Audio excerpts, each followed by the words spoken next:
Dilansir dari ukmindonesia.id bahwa Kementerian Koperasi dan UKM Republik Indonesia melaporkan bahwa secara jumlah unit UMKM memiliki pangsa sekitar 99,99%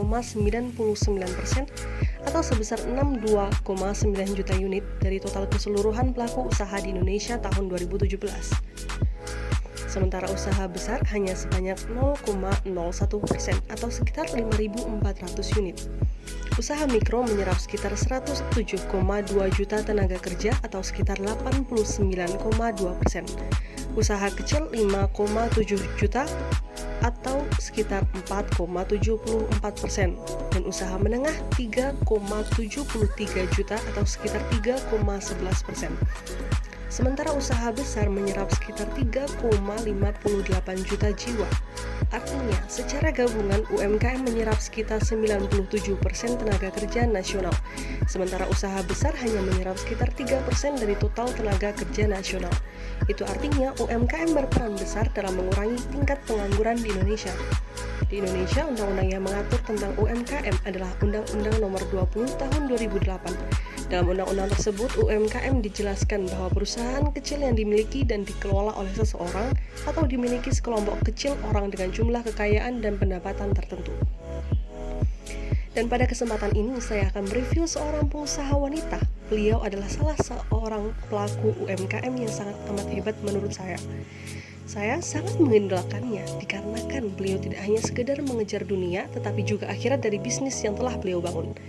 Di mana beliau telah mendirikan usaha ini di tahun 2017 di kota yang dianggap toleransinya tinggi, tepatnya di Salatiga. Usaha yang beliau dirikan ini fokus kepada busana muslim dan muslimah, di mana usaha ini terfokus pada layanan prima, kualitas terjaga.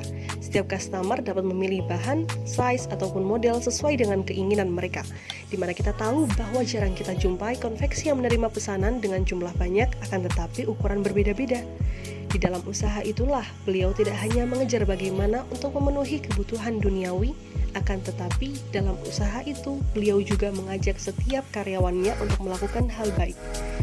Seperti contoh, para karyawan diajak untuk melakukan sholat duha terlebih dahulu dan mengaji sebelum memulai pekerjaan. Dan beliau pun juga menerapkan sholat berjamaah di waktu zuhur dan asar sebelum para karyawan pulang. Dan juga dari hasil usaha, beliau tidak lupa juga beliau memberikan sebagian hasilnya untuk dibagikan kepada anak yatim dan orang-orang du'afa.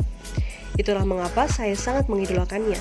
Beliau adalah sosok perempuan yang tangguh, berani, dan tidak mudah putus asa. Bagi saya, beliau adalah panutan terbaik yang pernah saya temui. Karena dari beliaulah saya belajar untuk menjadi perempuan yang kuat.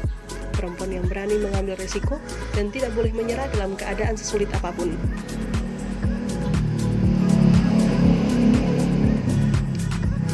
Dari beliau jugalah mengapa saya ingin menjadi seorang pengusaha sekaligus menyebarkan benih-benih kebaikan ke banyak orang.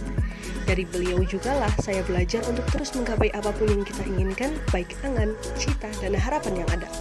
Walaupun kami adalah seorang perempuan, tapi kami juga berhak untuk memiliki cita-cita yang tinggi dan bisa meraih cita-cita yang kita inginkan.